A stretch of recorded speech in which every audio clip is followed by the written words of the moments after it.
Bon alors bonjour encore une fois, avec une nouvelle vidéo en rapport avec Le Dernier jour d'un condamné, le roman à thèse de Victor Hugo, qui a été écrit en 1829, cette fois-ci avec le chapitre 3.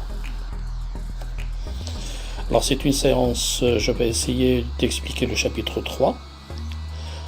Ce chapitre vient directement après le deuxième chapitre, où le narrateur fait un flashback, donc il fait un retour en arrière, pour nous parler de son procès, pour nous parler du jour de sa condamnation.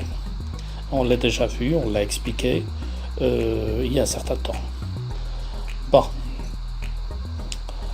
Alors, le condamné à mort se trouve à Bicêtre.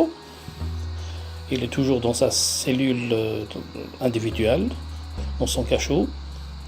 C'est ce qu'on appelle Zizana Fardia en arabe.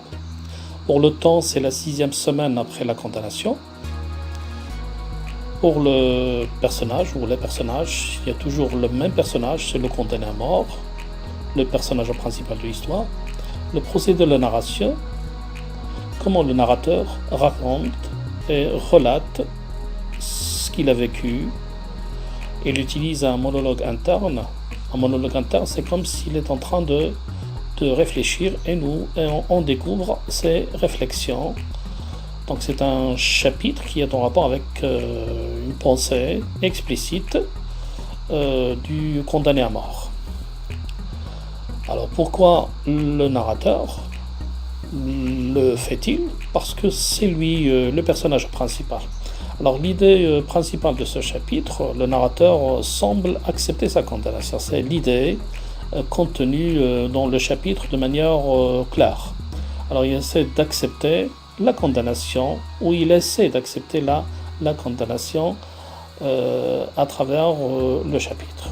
Alors pour le paragraphe 2, le narrateur essaie de se convaincre en se disant que tous les hommes sont mortels avec des sursis indéfinis. Il essaie de nous montrer que voilà, il est convaincu que tous les êtres humains sont mortels avec des condamnations en sursis. D'accord? Bon. Et chacun a une durée, et, bien sûr précise. عنده واحد المدة معينة الحكم ديالو غير ما كنعرفوهاش بالضبط وصافي. Donc c'est une façon de nous convaincre à travers un argument un petit peu très particulier.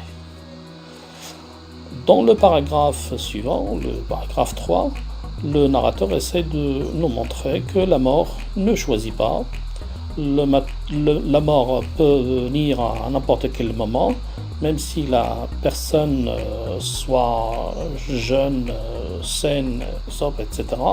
Donc la mort n'a pas de raison, quelles que soient les conditions, il mourra tôt ou tard.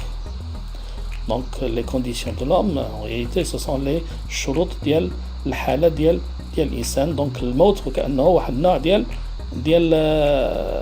قدر يعني اللي ما يمكنش الإنسان يهرب منه. C'est une façon, il est tout le temps en train de essayer de se convaincre. Dans le paragraphe 4, le narrateur essaie de nous dire que la mort ne vaut rien devant les souffrances et les conditions dans lesquelles il se trouve dans la prison.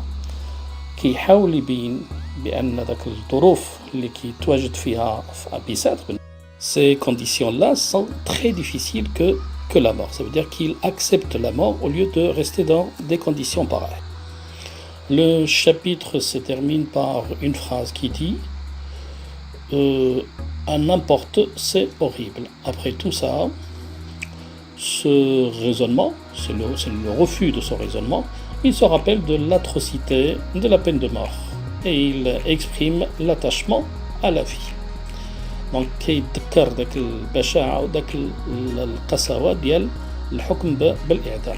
Mais en même temps, il exprime son attachement à la vie. Il refuse en même temps de mourir, même s'il a essayé de se consoler et de se convaincre dans le paragraphe 3, il n'arrive pas à se convaincre par la peine de mort. Donc ما قدرش انه يقنع راسو. alors ما انه حاول plusieurs fois يقنع راسو بالفكرة. Bon, on se verra pour une prochaine vidéo avec le chapitre 4. Je vous souhaite donc un bon reste de journée et on se revoit la prochaine fois, Inch'Allah.